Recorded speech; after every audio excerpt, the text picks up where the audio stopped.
নারায়ণগঞ্জের ফতুল্লার শাসনগাঁও এলাকায় উড়াল সেতুর বোরিং কাজের সময় তিতাস গ্যাসের 12 ইঞ্চি ব্যাসের পাইপলাইন ফেটে যাওয়ায় গত 48 ঘন্টা যাবৎ গ্যাস সরবরাহ বন্ধ রয়েছে। এতে চরম দুর্ভোগে পড়েছেন গার্মেন্টস ও ডাইং সহ বিভিন্ন শিল্প প্রতিষ্ঠানের মালিকরা।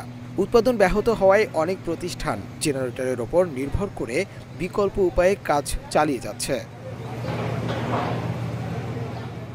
এছাড়া ভোগান্তিতে পড়েছেন স্থানীয় বাসিন্দারা। সকাল থেকেই বাসা বাড়িতে গ্যাস না থাকায় খাবার তৈরি করতে পারছে না গৃহিণীরা, ফলে বাধ্য হয়ে বাইরে থেকে খাবার কিনতে হচ্ছে তাদের। এতে এলপি গ্যাস থাকা স্থানীয় খাবার হোটেলগুলোতেও ভিড় দেখা গেছে। তিতাস গ্যাস কর্তৃপক্ষ জানিয়েছে, ফাটল ধরার স্থানটি ডেঞ্জার জোন। পাইপলাইনের পাশেই রয়েছে একটি দ্বিতল ভবন ও বিদ্যুতের খুঁটি, যার কারণে সর্বোচ্চ সতর্কতার সঙ্গেই কাজ চালিয়ে যেতে হচ্ছে। তবে সন্ধ্যার মধ্যে মেরামত কাজ শেষ হলে পুনরায় গ্যাস সরবরাহ চালু করা সম্ভব হবে বলে জানান তিতাস গ্যাসের operational DGM Alauddin.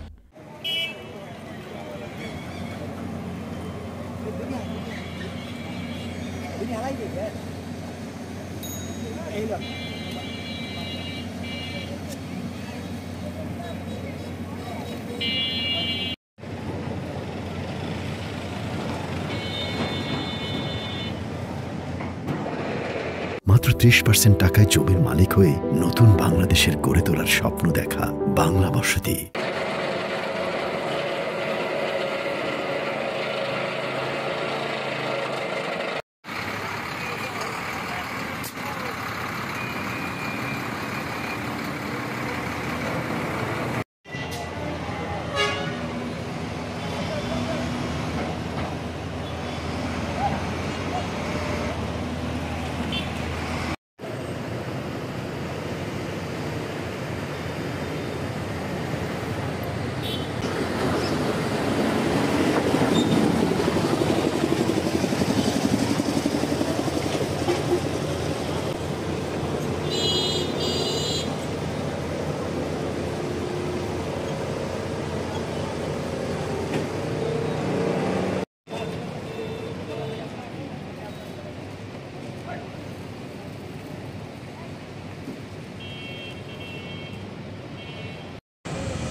Desk report, Bangla addition.